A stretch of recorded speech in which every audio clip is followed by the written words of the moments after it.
Hello friends, welcome back to my channel. तर friends, तुम्ही मिरचीची भजी तर खाल्लीच असाल नेहमी, पण अशा पद्धतीने एकदा नक्की ट्राय करून पहा. 100% तुम्हाला आवडतील.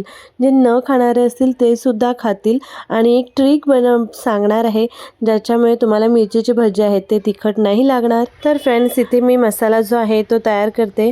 तर इथे मी बेसन घेतलेलं आहे आणि मी बेसन नेहमी रोस्ट करते चण्याची डाळ, तेव्हा त्याच्यामध्ये मूग टाकते.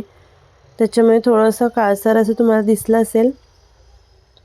तर बेसनमध्ये मसाले, गरम मसाला, धना जिरा पावडर, त्याचबरोबर ओवा, त्याचबरोबर सफेद तीळ, थोडीशी कसुरी मेथी, कोथिंबीर हे सर्व टाकून थोडं थोडं जितकं पाणी लागेल असं घ्यायचं आहे. नाहीतर आपलं मिश्रण जे आहे ते एकदम पातळ होऊन जातं. तर फ्रेंड्स, थोडं थोडं पाणी घेऊन आपल्याला एक छान असा बॅटर बनवायचा आहे. पाणी एकदम टाकून घ्यायचं नाही आहे, जितकं लागेल तितकं आपल्याला थोडं थोडं करून घ्यायचं आहे. आणि त्याचबरोबर आता तुम्ही पाहू शकता, मिरच्या ज्या आहेत त्या मी व्यवस्थित स्वच्छ अशा धुवून घेतलेल्या आहेत.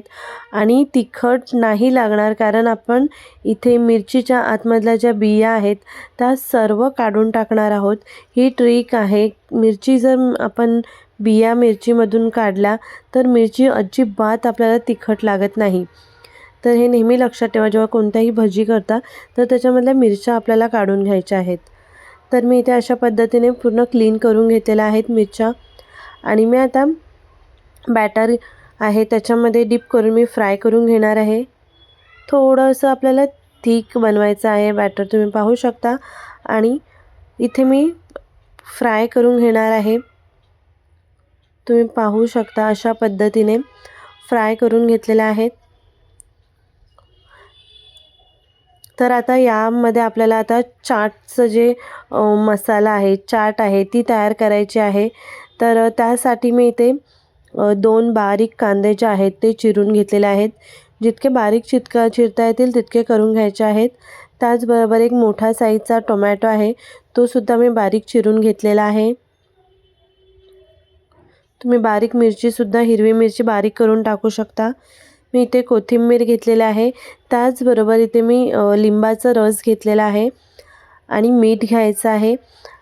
आणि आपलं चाट जे आहे ते तयार करून घ्यायचं आहे. इथे तुम्ही चाट मसालासुद्धा टाकू शकता. चाट मसाला टाकल्यामुळे चाटला खूप छान टेस्ट येते आणि मिरचीबरोबर खायला खूप यम्मी लागतं. तर अशा पद्धतीने तयार करून घ्यायचं आहे. आणि आपली फ्राय केलेली मिरची आहे त्याच्यामध्ये आपल्याला चाट आहे तो स्टफ करून घ्यायचा आहे.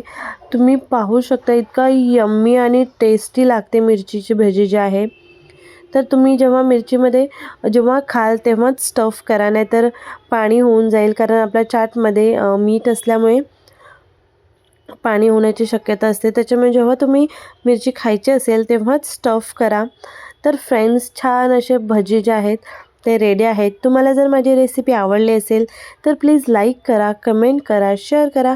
आणि माझ्या चॅनलला अजून सबस्क्राईब केलं नसेल तर चॅनल सबस्क्राईब करा.